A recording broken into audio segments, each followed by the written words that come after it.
नमस्कार दोस्तों, मेरा नाम है शिवम और आज हम लोग फिफ्थ चैप्टर पढ़ेंगे ज्योग्राफी का। तो पांचवा चैप्टर है पृथ्वी के प्रमुख परिमंडल। पृथ्वी के बारे में हम पहले भी बात कर चुके हैं। पृथ्वी का आकार कैसा है और पृथ्वी सौर मंडल में कहाँ पर स्थित है। तो पृथ्वी एक आंतरिक ग्रह है और चट्टानी ग्रह। तो पृथ्वी पे ही जीवन है। पृथ्वी क्योंकि गोल्डीलॉक्स जोन में आता है। ये पहले क्लासेस मैंने बताया, तो आप एक बार देख लीजिएगा, वापस से सारे लेक्चर देख लीजिएगा। अभी हम लोग इसे जल्दी से खत्म करेंगे। तो पृथ्वी के उस ठोस भाग को हम लोग पृथ्वी के ठोस भाग को जहाँ पे हम रहते हैं उसे भूमंडल कहा जाता है।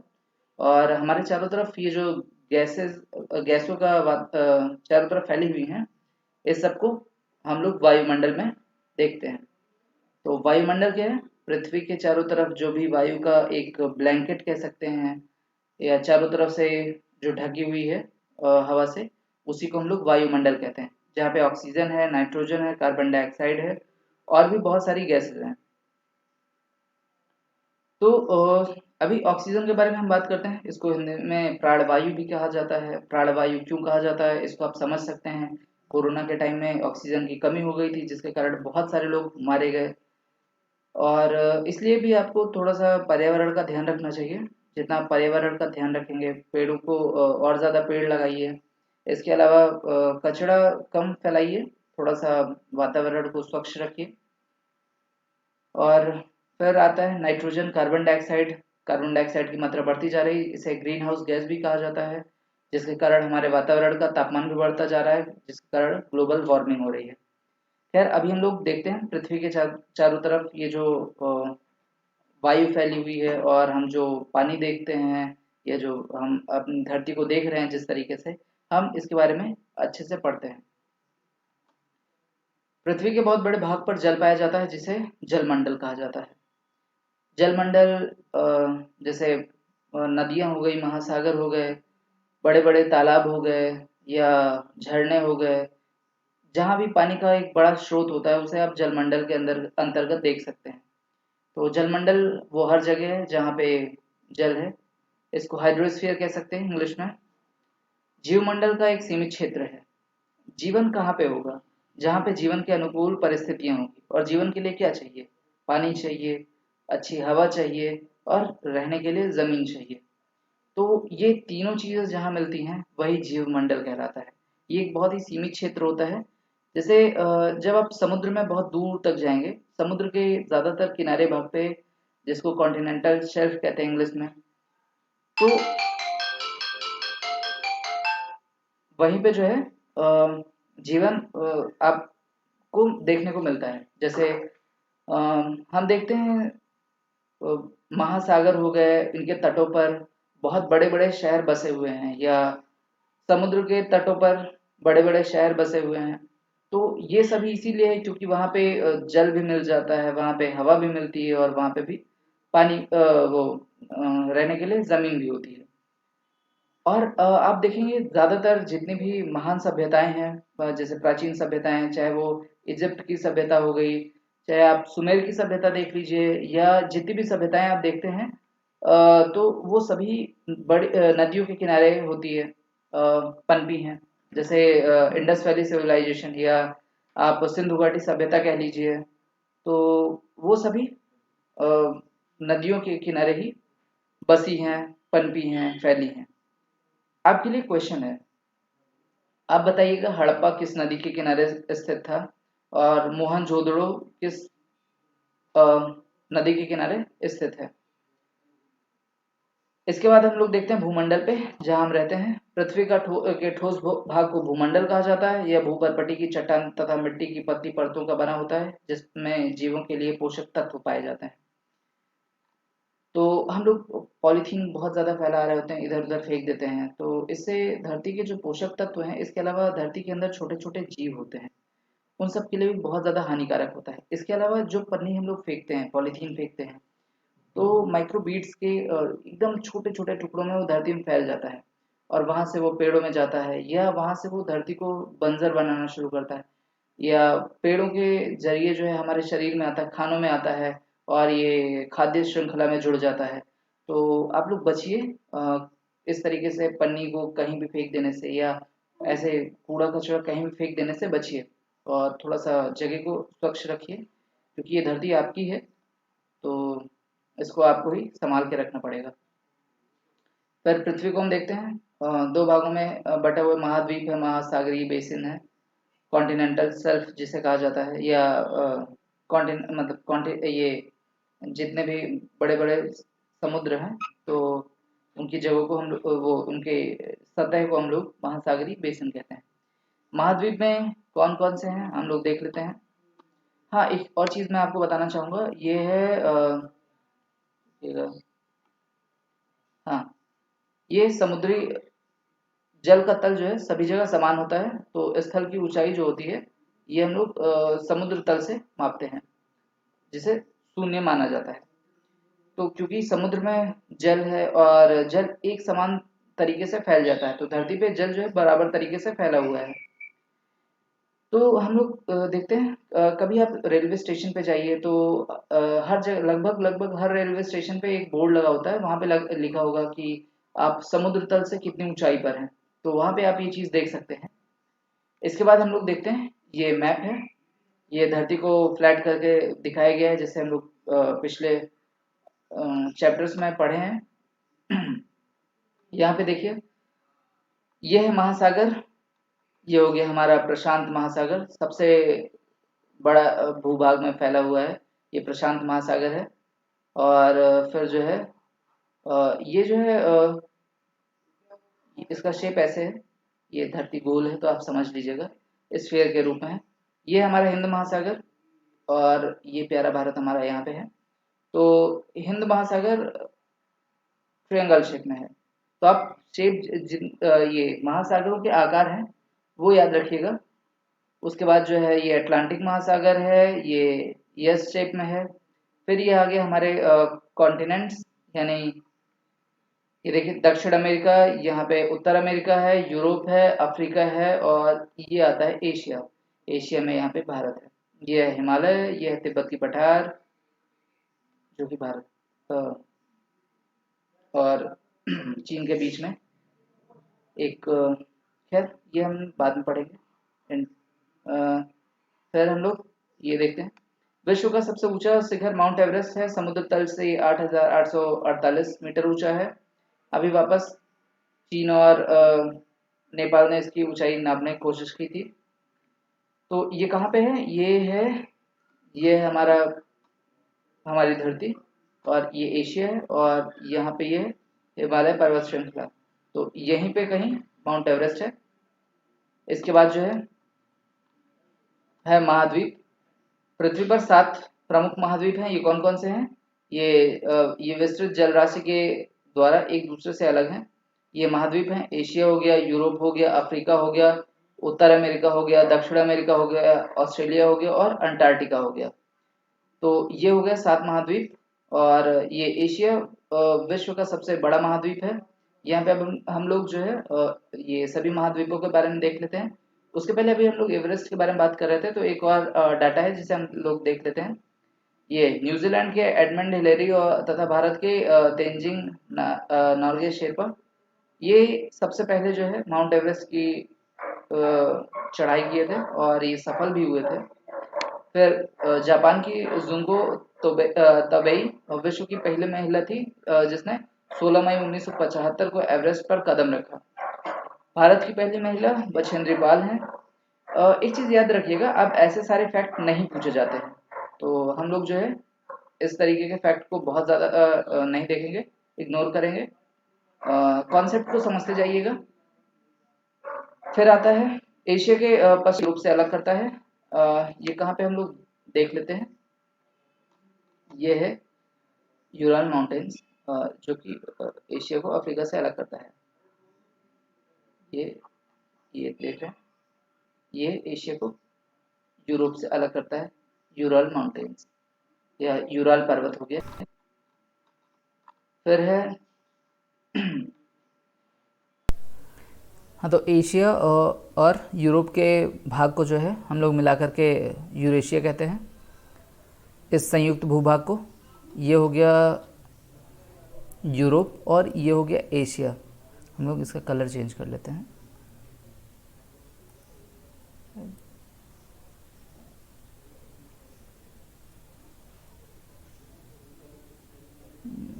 कर लेते हैं, ठीक है। तो ये देखिए, ये हो गया एशिया, ये हो गया यूरोप, इसको पूरा मिला करके यूरेशिया कहते हैं, ये भूभाग।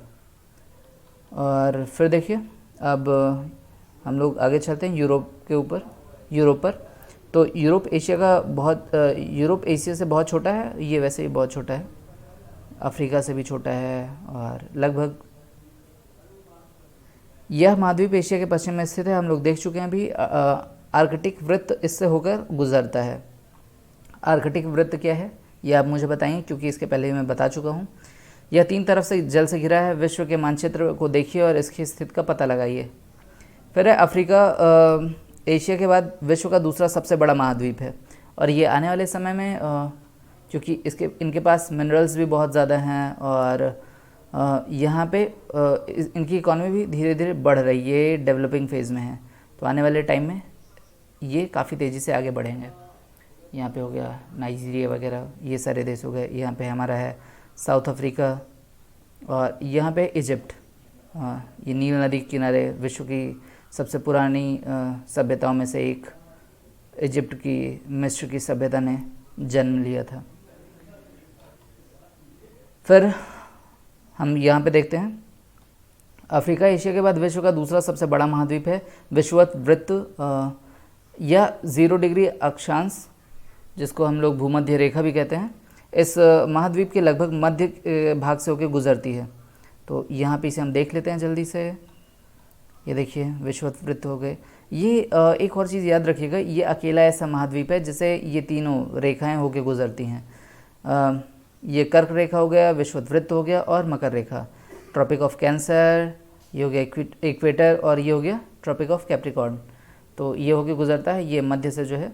एक और फैक्ट मैं आपको बता देना चाहूँगा, अभी आगे हो सकता है हम लोग पढ़ें। कांगो नदी इस विषुवत वृत्त को 2 बार काटती है। कांगो नदी यहाँ पे बहती है, ये एक बहुत बड़ी नदी है, ये इस विषुवत वृत्त को 2 बार काटती है। जितनी भी चीज़ें मैं बता रहा हूँ उस पर ध्यान दीजिएगा, क्योंकि ये सारे क्वेश्चंस आ चुके हैं और ये क्वेश्चन वापस आते रहते हैं, बार बार रिपीट होते रहते हैं। तो इसी से आपको सारी चीज़ें याद हो जाएंगी। आप देखते जाइएगा, कुछ लिखने की ज़रूरत नहीं है, 1-2 बार देखिएगा, चीज़ें याद हो जाएंगी। ज़्यादातर क्वेश्चन करने की कोशिश किया करिए। जितना ज़्यादा क्वेश्चन करेंगे, जितना ज़्यादा सेट पेपर लगाएंगे, उतने ही आसानी से आप लोग सिलेक्शन पा सकते हैं। क्योंकि हमारा मेन टारगेट क्या है, सिलेक्शन लेना। तो आप अपने हिसाब से स्ट्रेटजी बनाइए सिलेक्शन लेने के लिए। बहुत ज़्यादा भी ज्ञान अर्जित करने की ज़रूरत नहीं, क्योंकि पीटी पास में है और इसके बाद और भी सारे एग्ज़ाम्स हैं पास में हैं। तो आप लोग कोशिश करिए कि जितना ज़्यादा से ज़्यादा क्वेश्चन कर सकें, जितने ज़्यादा क्वेश्चन अटेम्प्ट करेंगे उतना ही ज़्यादा आपके लिए बढ़िया रहेगा, और एग्ज़ाम क्वालिफाई करने में आसानी रहेगी। देखिए मैंने बहुत सारे एग्ज़ाम्स को क्वालिफाई किया है, तो इसके ऊपर अगर आपको एक वीडियो चाहिए कि हम इतने कम टाइम में कैसे चीज़ों को क्लियर करें या कैसे हम लोग अपनी स्ट्रेटजी रखें, तो आप लोग कमेंट बॉक्स में बताइएगा, तो उस पर एक अलग से हम वीडियो बना देंगे।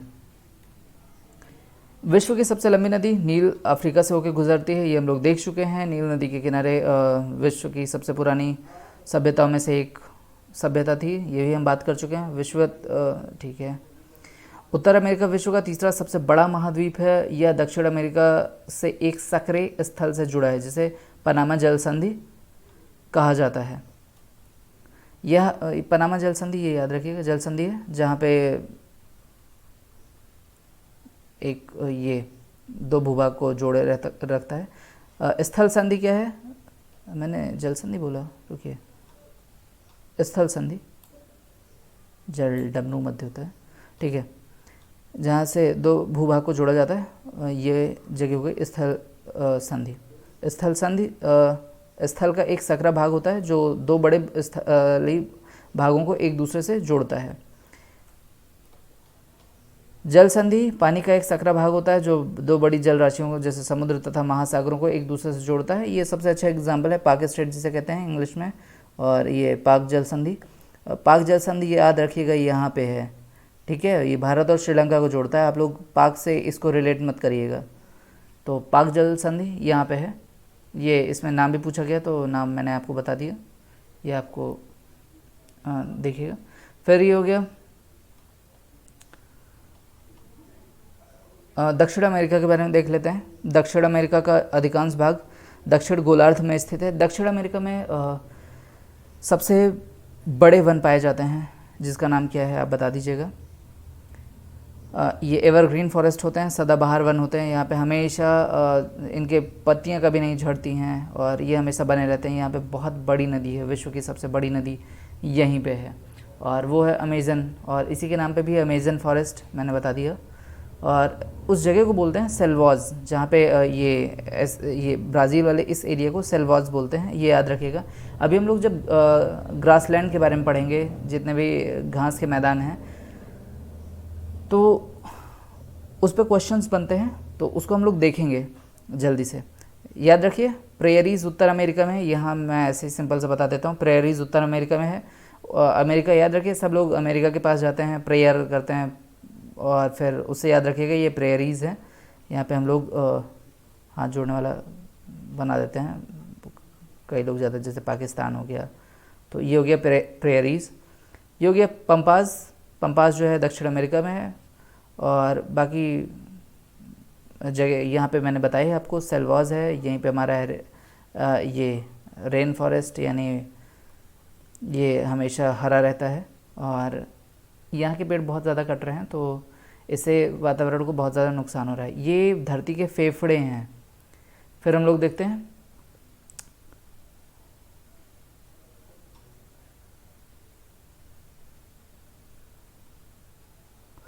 दक्षिण अमेरिका का अधिकांश भाग दक्षिणी गोलार्ध में स्थित है। इसके पूर्व एवं पश्चिम में कौन से दो महासागर स्थित हैं?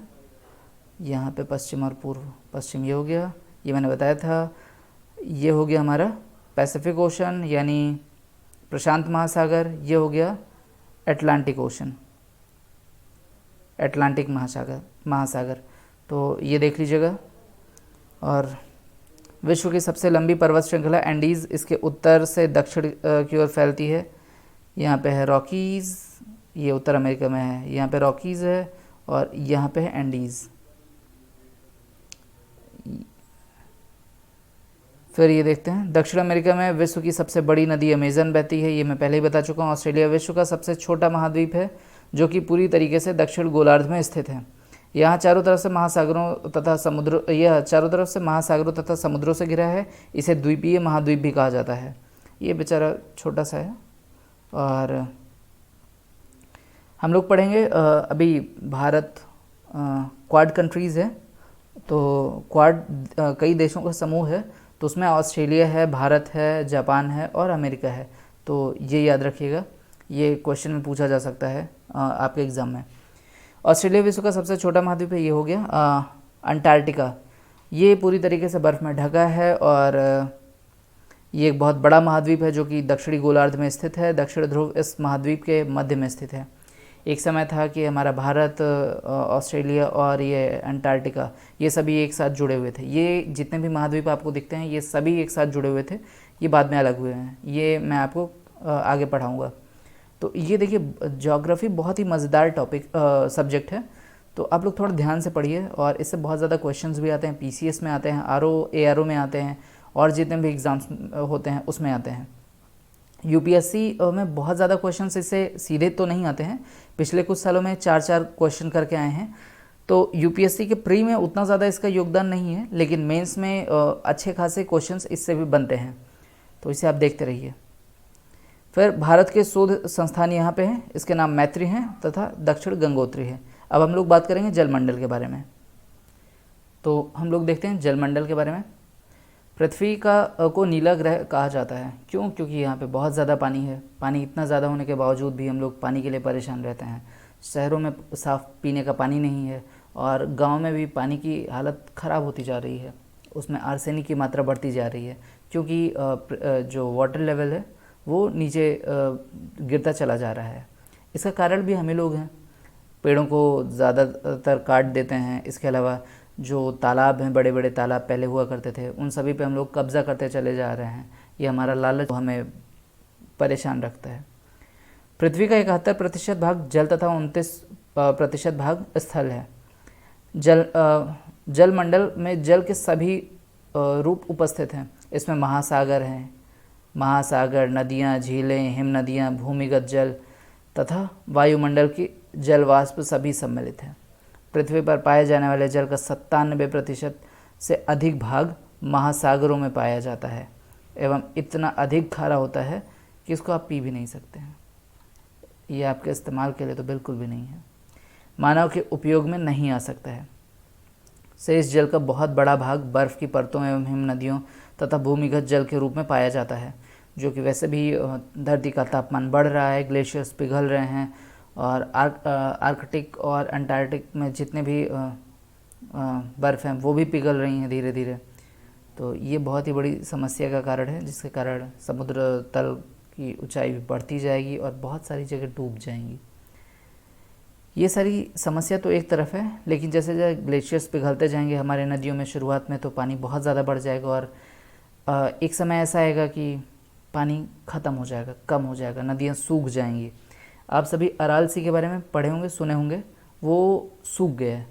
क्यों सूख गया? क्योंकि आमू दरिया और सायर दरिया के पानी जो है वहाँ तक नहीं पहुँच पा रहा है। वो एक बहुत बड़ी लेक थी, बहुत बड़ी लेक, जो एक समुद्र के तरीके से दिखती थी, लेकिन वो सूख गई। तो हमारा भविष्य खतरे में है, आप लोग को ध्यान देना होगा इस चीज़ के ऊपर। फिर देखते हैं, जल का बहुत कम भाग अलवर जल के रूप में पाया जाता है, जहाँ पे मतलब नमक ना हो, जो मनुष्य के इस्तेमाल में आता है। यही कारण है कि नीले ग्रह में रहने के बावजूद हम पानी की इतनी कमी महसूस करते हैं। महासागर, अब महासागर के बारे में देख लेते हैं। जलमंडल के मुख्य भाग हैं, ये आपस में एक दूसरे से जुड़े हुए हैं। महासागरीय जल हमेशा गतिशील रहता है। तरंगे, ज्वार भाटा तथा महासागरीय धाराएं महासागरीय जल की 3 प्रमुख गतियां हैं। इसको हम लोग देखेंगे कि धरती के चाल के कारण धरती चल रही होती है। इसके अलावा लवणता भी होती है समुद्रों में, तापमान का हेर फेर होता है। जैसे जब हम भूमध्य रेखा के आसपास जाते हैं तो वहाँ पे तापमान काफ़ी ज़्यादा होता है, और भूमध्य रेखा से दूर जाते हैं तो तापमान कम होता जाता है, जिसके कारण भी महासागरीय धाराएं बनती हैं। बड़े से छोटे आकार के आधार पर क्रमशः 5 महासागर प्रमुख हैं। देखिए, आप लोग को महासागरीय धाराओं के बारे में भी याद रखना पड़ेगा, कौन से महासागर में कौन सी जल धाराएँ हैं, और इससे क्वेश्चंस बनते हैं। तो 2 चीज़ मैंने आपको बताई जिसको आपको ध्यान रखना है। एक, जितने भी ये फॉरेस्ट वगैरह हो गए, जैसे ये जितने भी ग्रास लैंड्स हो गए, घास के मैदान हो गए, और दूसरा महासागरीय धाराएं, इन दोनों को याद रखना है। अभी इस पे हम लोग एक अलग से वीडियो बनाएंगे बाद में। यह तो आप ऐसे एनसीईआरटी की सारी क्लासेस लेते रहिए, आगे बहुत अच्छे से इसको आगे की बुक्स में दिया गया है। बड़े से छोटे आकार के आधार पर क्रमशः 5 महासागर प्रमुख हैं: प्रशांत महासागर, अटलांटिक महासागर, हिंद महासागर, दक्षिण महासागर तथा आर्कटिक महासागर। इनके बारे में हम पहले भी चीज़ें बता चुके हैं, अब जल्दी से इसे देख लेते हैं। प्रशांत महासागर सबसे बड़ा महासागर है। यह पृथ्वी के 1/3 भाग पर फैला है, और इसका आकार क्या है? मारियाना ट्रेंच मैं बताया था। मारियाना ट्रेंच प्रशांत महासागर में ही स्थित है, जापान के आसपास है। प्रशांत महासागर लगभग वृत्ताकार में है। ये मैंने आपको बना के दिखाया था कैसे। एशिया, ऑस्ट्रेलिया, उत्तर एवं दक्षिण अमेरिका इसके चारों ओर स्थित हैं। चित्र 5.1 को देखिए, हम लोग देख चुके हैं, हम लोग वापस से एक बार देखेंगे। पहले सभी चीज़ों को देख लेते हैं। प्रशांत महासागर के चारों ओर इन महाद्वीपों की स्थिति का पता लगाइए। अटलांटिक महासागर विश्व का दूसरा सबसे बड़ा महासागर है। यह अंग्रेजी भाषा के यस आकार अक्षर के आकार का है। आप पीछे जाइए वीडियो में देखिए। चलिए मैं ही एक बार आपको दिखा देता हूँ वापस से सब। यहाँ पे ये देखिए, ये हो गया। ये वृत्ताकार में है प्रशांत महासागर, यस के आकार में है अटलांटिक महासागर, ये ट्रायंगल के तरीके से, त्रिकोण की तरीके से है हिंद महासागर, और यहाँ पे ये देख लीजिए, ये दक्षिण महासागर है। ये चारों तरफ से अंटार्कटिका को घेर के रखा है। तो अब हम लोग वापस इसे देखते हैं।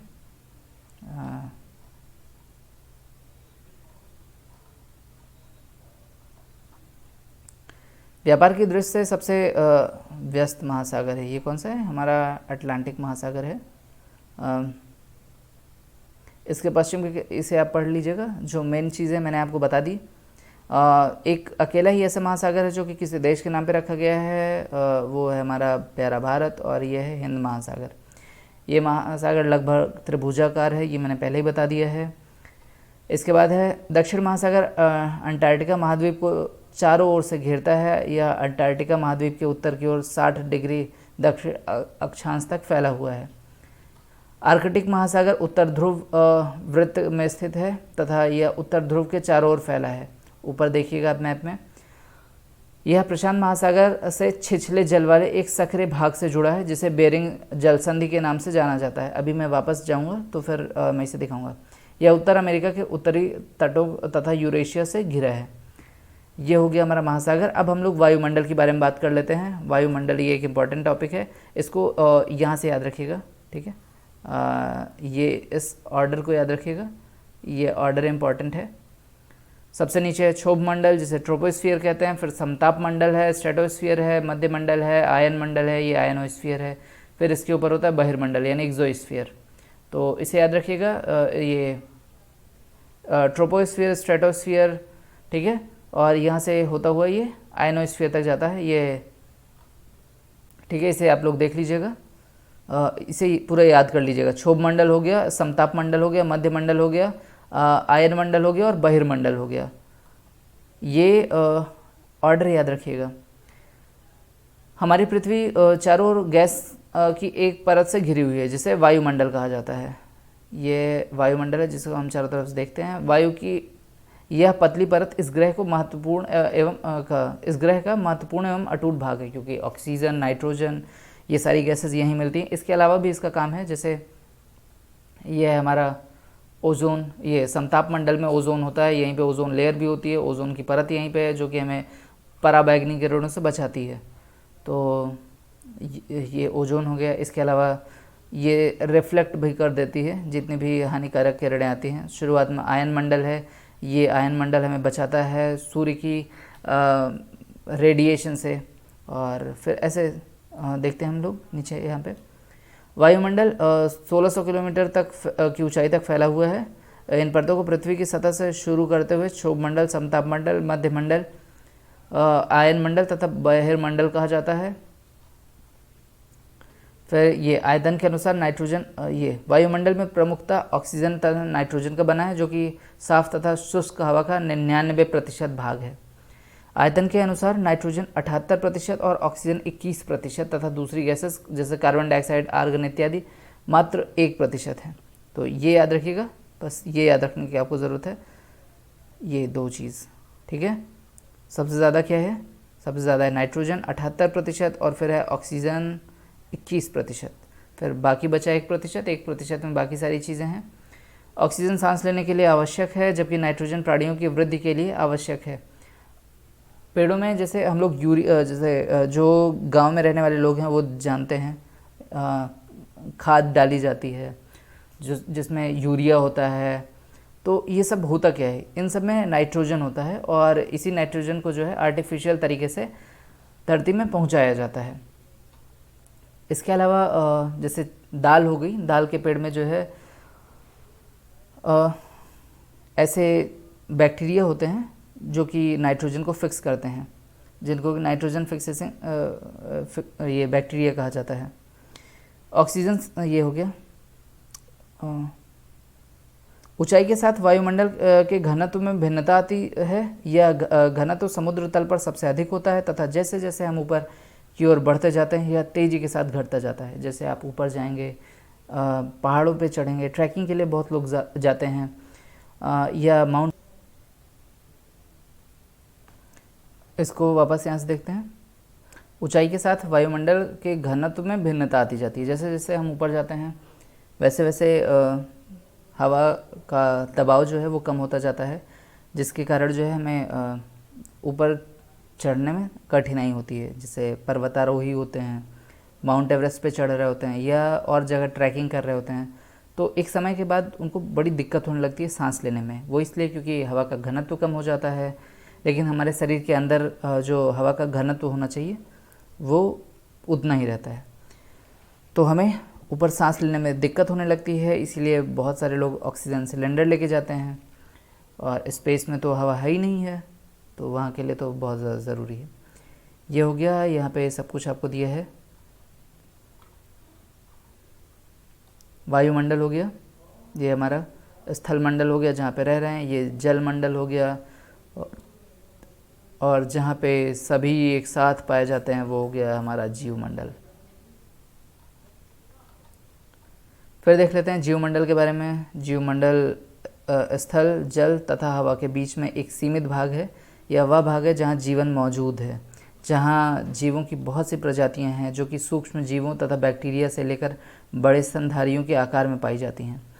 मनुष्य सहित सभी प्राणी जीवित रहने के लिए एक दूसरे से तथा जीवमंडल से जुड़े हुए हैं। ये हम लोग देखते हैं यहाँ पे जीवमंडल को दो भागों में बांटा गया है, जंतु जगत में और पादप जगत में। हम लोग पेड़ पौधे देखते हैं और जंतुओं को देखते हैं, तो ये हो गया। फिर इसमें इम्पोर्टेंट क्या है ये देख लेते हैं। ये सिंपल सिर्फ इसी को देख के ख़त्म करते हैं। कार्बन डाइऑक्साइड वायु का एक महत्वपूर्ण घटक है, लेकिन कार्बन डाइऑक्साइड की मात्रा में वृद्धि के कारण पृथ्वी के तापमान में वृद्धि हो रही है। ये चीज़ मैं पहले भी आपको बता चुका हूँ। इसे भूमंडलीय तापन कहा जाता है। ये हो गया ग्लोबल वार्मिंग। इसलिए भूमंडल, वायुमंडल तथा जल मंडल के बीच में प्राकृतिक संतुलन को बनाए रखने के लिए पृथ्वी के संसाधनों के सीमित उपयोग की आवश्यकता है। UNSDGs के बारे में आप लोगों ने पढ़ा होगा, अगर नहीं पढ़े हैं तो इसका एक अलग लेक्चर हम बनाएंगे। और ये पर्यावरण को बचाने के लिए 17 लक्ष्य निर्धारित किए गए हैं UN द्वारा, और फिर उसके बारे में हम लोग बात करेंगे। इसके अलावा हमें अपने जीवमंडल को बचाए रखने के लिए, ताकि यहाँ पे जीवन पनपता रहे, फलता फूलता रहे और हम सभी अच्छे से रह सकें, इसके लिए हमें जितने भी संसाधन हैं उनका अच्छे से उपयोग करना चाहिए, सदुपयोग करना चाहिए, दुरुपयोग नहीं करना चाहिए। जितनी ज़रूरत है उतना ही उपयोग करना चाहिए। गांधी जी ने एक बात बहुत अच्छी कही थी, हमारी ज़रूरत के लिए तो सामान है, मतलब धरती पे हमें जितनी चीज़ों की ज़रूरत है जिससे हम सरवाइव कर जाएं, जिससे हम अच्छे से जी सकें, उतने तक के लिए तो है। लेकिन जब हम लालच अपना शुरू करते हैं, लालच दिखाना शुरू करते हैं, हम अपनी इच्छाओं के अनुसार जब हम सब कुछ पाना चाहते हैं, तो हमारी इच्छा के लिए इस धरती पे इतना नहीं है।